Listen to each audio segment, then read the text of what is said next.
let's get into some dank esports news topics and stuff. CSL wrapped up just this weekend. You were an integral part of CSL wrapping up this weekend. CSL is the Collegiate Star League. Yep. It happened in Toronto, Canada. Montreal ended up taking the finals over Temple University, which I'm not actually sure where that is. Where is Temple University? It is in Pennsylvania. I don't know exactly where. I want to say Philly, but I could be completely wrong. But I know it's in Pennsylvania. I don't think it's in Philly, though, now that I start to think about it. Cool. Well, you know it's in there. It's somewhere. So you were casting with Joe Laguidis, another cool dude. Tell us a little bit about that tournament and just your experience traveling over to Toronto. You're like a Toronto regular. You're an esports Toronto regular now. I swear. It feels that way. I think out of any state, or honestly, anywhere out of the United States that I've been to, Toronto is my most visited place, like, ever in my life. So even states, like, out of Massachusetts, I would say that Toronto is definitely it. It's a pretty good city. I mean, there are worse places to go. It's chill. I was out there and I'm like, yeah, it's kind of like a mini New York. And they're like, no, we're not a mini New York. We are Toronto. And I'm like, okay. You say it? I didn't mean it. You know, I was kind of like a compliment because New York is too big. You know what I mean? Sure. Yeah, I mean, So how was the tournament itself? I only caught the finals, actually. I didn't actually catch the rest of the tournament, for which I apologize. Okay. But it seemed... No. It seemed like there was some pretty, high aspirations for just the, like the event looked pretty cool, like where it was. Where actually was the event taking place? So it was at the Scotiabank Theater. Oh, okay. Which is, gigantic movie theater. If anybody went to Kings of the North or heard about it, it was in the same location. So they had people coming in to watch, like, what was that movie the movie that's been out for a bit that everyone, Guardians of the Galaxy 2. There was another movie, movies that are just coming out. People coming through and they're like, yeah, man, what's this over here? And they see, like, us going in and we're playing a tournament in one of the theaters themselves. And, like, the big screen, we have every game put on that too. And then, like, the audio system is like you're in a movie theater. Wasn't quite IMAX. Maybe that'll be next year, but I'm telling you, man, that is the truth. So one of the things that I find really interesting about CSL is that they run like Pro League used to, kind of. Like, they got the 2v2 in there, they got the Archon in there. That's so special. That's so unique. Like, you just don't see people doing that anymore. How different was that? Like, how different were those games compared to the traditional 1v1s? All right, so it was actually really cool because of the way there were certain strategies that they ended up making before the game even started, especially in the finals. But the rule is, I think every player can take part in 2. So you can't put, say, Semper in the 1v1, both 1v1s, the Archon mode and the 2v2. You'd have to pick him to either play in one of the 1v1s or let's say one of the 1v1s and a 2v2, or one of the 1v1s and an Archon, or one of the 1v1s and an Ace, I believe. Something like that. So, like, you have to kind of choose pretty wisely of where you allocate your players. And if you have more than one, say, star player, which a lot of these colleges will have, then, you have a little bit more of an advantage as far as where you're going to be putting your players. So that was actually a really cool aspect to it because it started to get really weird in the finals. Yeah, some of the games that I watched were, like, really cool. Of course, in the finals, like, the big names that people might recognize. Not that that's the point, because, you want everybody to have their time in the spotlight. But, like, Semper, Jig on Montreal, and then Raze on Temple. Those are some pretty big up-and-coming names. Like, I mean, I'm a huge biased Semper fanboy, honestly. I think Semper is, like, the next big thing. But that's pretty cool. That's pretty hype stuff that you get those players in there, It's really cool, man. And, like, just the fact that they put it on that way, and you'd have teams that, like Waterloo, say, right? They have high Grandmaster players, but there are no names that are like Semper or even Jig. I would even say Jig is kind of under the radar, to be honest, right? He wasn't WCS before, but a lot of people kind of like, oh, wait, what? And then he joined Root, and, he's just like a super solid player. And then even on, let's say, Yukon, you got people like H-Jax, who recently got Grandmaster this year, And then like that boy Prince F. Can't forget about Prince F. I'll tell you that right now. Nice. Yeah, Root must be really proud of just their boys, Jake and Semper, stepping up. Feels good, man. Yeah. So, do you think that there will be like another CSL next year? Do you think they'll run it back again? I think so.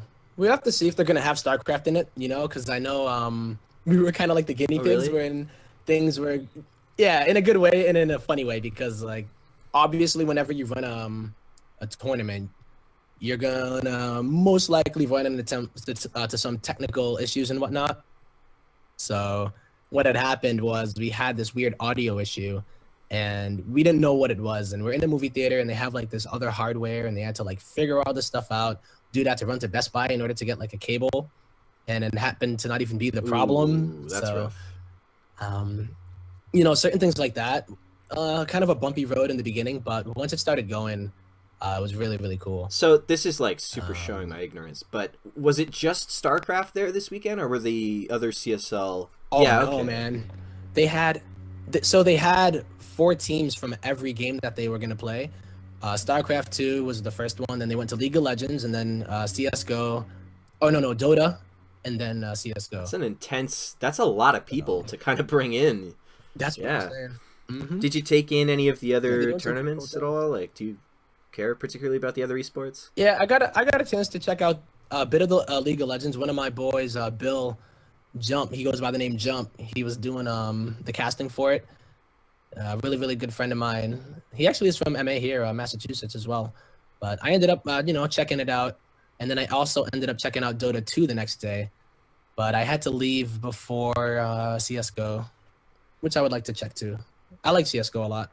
I gotta be honest, I don't really like any of those games. But if they were happening live in front of me in an event that I was working in, I'd totally check them out. You'd be like, nah, man, you're gonna go freaking watch Alien next door. Be like, you know what? I just saw that Alien came out, that new Alien movie. I'm gonna go check that out instead. I can't wait to see Prometheus actually. No, wait, it's not Prometheus. What is it called? I don't even know. Shit. I think it's just called. What is it called? Like 2? Alien Res. Covenant. Covenant. Yes. Yeah. Excuse me. Hello to everybody in the chat, chilling. Yep. Thanks so much for stopping by. I'm not really paying that much attention to chat. I have all of my dedication and focus on Tempo right now. Hey. I know. I should have given you my camera, bro. I'm too greedy. Dude, don't even worry about it. Don't even worry about it, man. This is great. Yeah, here's what I'm gonna do. I have an idea. Well, I'm not gonna like mess anything up for you. Don't worry. I didn't say anything. You don't even know. I'm not even a real person, Cyan. I'm actually just a musical entity that has a voice that can communicate. Okay, listen. Somehow. This is completely tangential. This is not a topic that I had thought about talking about at all. I am a huge fan of the StarCraft 2 music parodies, okay? I used to listen to When I'm Grandmaster every day before I started to ladder for 3 years straight, okay? When is the next one? When's it coming out, Tempo? Okay, I feel like such a oh man. Land of broken promises, right? I don't want to be that. I feel you. I feel like I've been saying, yo guys, the next one's coming, it's coming. But finally, what had happened a lot this year and the year before was that I got really caught up with streaming, and when you really get caught up in streaming, even when you're not streaming, everything you do is kind of dedicated to it, whether it be fixing a little thing in your bio, like overlay stuff, just thinking, how am I gonna actually make this next one interesting, or am I just gonna go in and YOLO? I don't really like to YOLO too much, but for those that know me, I tend to do that quite a bit. For sure. Yeah, I mean, I think it should be this month. One of my goals, I made a joke on Twitter that my goal for May is to make it through the month, but one of my biggest goals is to release the Unit Rap Battle 2. I really want to do that by the end of the month. So that one, there might be something that comes before it, but I've been kind of focusing on that a lot more. Cool. We should, if you're up for it, we should Talk totally about some good stuff. We should totally do schedule a real video interview, man. If you'd be interested. This is really impromptu. I'm putting you on the spot. You're allowed to secretly off stream tell me no, I actually fucking despise you. That would be totally fine. Nah. I'll be down for it. But yeah, CSL. But it ain't about me. It's about Yeah, CSL. It's man. about Yeah. the other wonderful topics you hit me up Yeah, with. so like just to If I put click this, my the Skype is gonna cap show. on CSL, do you have any like Sure. closing thoughts? Hopefully they run it back next year. I thought that before I actually go to you, fuck you, Tempo. I'm speaking first. Sorry. I thought that their marketing for CSL this year started really strong. Was They were Yeah. doing like the funny little infographic stuff that's like, oh, you thought that StarCraft was dead or whatever. Like I can't quite remember the jokes, but it was like really self-aware humor. It was like, haha, StarCraft not dead, haha. And I thought it was pretty clever, but they kind of just did that, and like after a couple months of that, it really runs stale in my opinion. It really didn't have the same kind of tone to it. Yeah. So maybe it would have been Did cool you know? if they could have like mixed up their marketing a little bit at a point, but that's really difficult to do. And for a smaller event, I kind of respect how Yeah. difficult and time pressed they are. It is pretty tough, and like a lot of people didn't even know the event was going on. Like, so marketing in general, even you're talking about direction of marketing, I think kind of slowing down on that was a bit of a pitfall. No, I mean the event itself was great as well, but the day before the event, even or the week before, somebody made a Reddit post and it was like, "Wait, what? Like the tournament that you never even knew was going on in this big ass theater. It's not even like it's at some, I don't know, some dude's basement. Like, yo, let's do this shit." It was more so really, really well thought out, and I do wish that it was pushed a little bit more or in a different direction or some way. Because I mean, it's really cool when you think about it, like schools and gaming clubs and coming together and actually playing at a live final somewhere, in another place. Sure. Oh, I man. think So hopefully for the next part one. of the issue is that TESPA became an actual Blizzard, like under the umbrella of Blizzard, right? And TESPA was kind of filling the same role as CSL. So maybe it's a little bit of a case where Blizzard doesn't necessarily want to promote CSL because it's a direct competitor with one of their own companies, perhaps. Maybe that could be just one of the pitfalls of, I mean, not being TESPA, but one of the pitfalls of just being CSL in general, which sucks, but, that's kind of how it is. Maybe that's the case. I'm not sure. Yeah, it could be. I hope not, because, like, there are a lot of other events that, that me personally, Joe, he does Cheeseadelphia. He'll have me. I see Ravi in the chat. What's up, man? He comes out to cast it too. And there are these other grassroots events and whatnot. And you could say that they do compete with WCS, but on a real scale, they don't. But, See, they don't really shut us down, which is pretty I think cool. that's a little different, though, right? Because for TESPA's whole purpose was to have the collegiate esports stuff going on.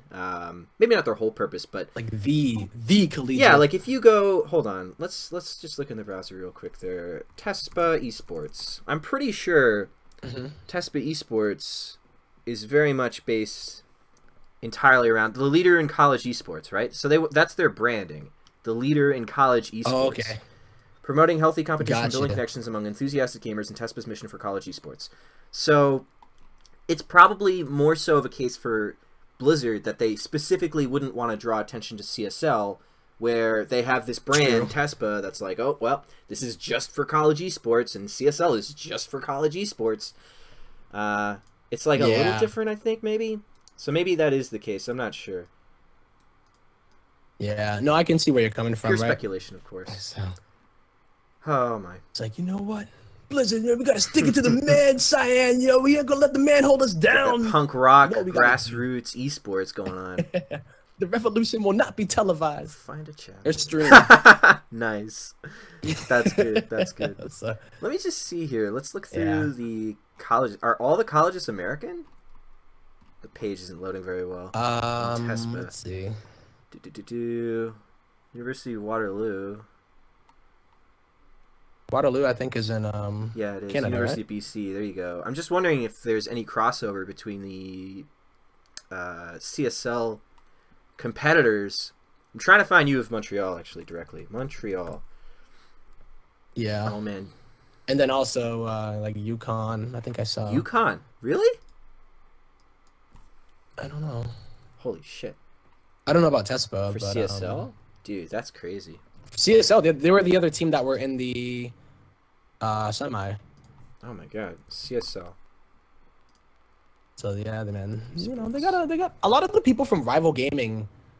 I've realized, or maybe not a lot, but anytime I think of Rival Gaming, I think of Yukon, probably because of Rookwood. Mr. Rookwood and H-Jax and Printf. I know Printf and H-Jax are roommates. Like, and they were on the team. When you say Yukon, is that in like the Northwest Territories, the Yukon, Nunavut, like one of the territories? Is that what you mean? Okay, I was gonna say, I was like, my bad. It's University. Oh. You were like so. I'm like, why is he so surprised? I don't get it. Oh, okay, all right. Wow. All right. Sign. Confirmed idiot. That's what it is. This guy. No. The way I said it, like, Yukon. Yeah. Holy I got you, all right. man. Okay, so if you're all good, we can put a cap on CSL talk. Unless you had anything else you want to add. Nice, sure. Nice. No, aside from, you know, it's cool that they're doing it up. They got like big dreams for it as far as production and venue. Yeah. And they take it pretty seriously, and they run the whole season through, I believe, both semesters from the year before and then the graduating. Nice. So I felt like I had like a day 9 laugh moment there. Oh my god, sorry. Nah, dude, that's why people tune in to hear other people talk. The dank memes.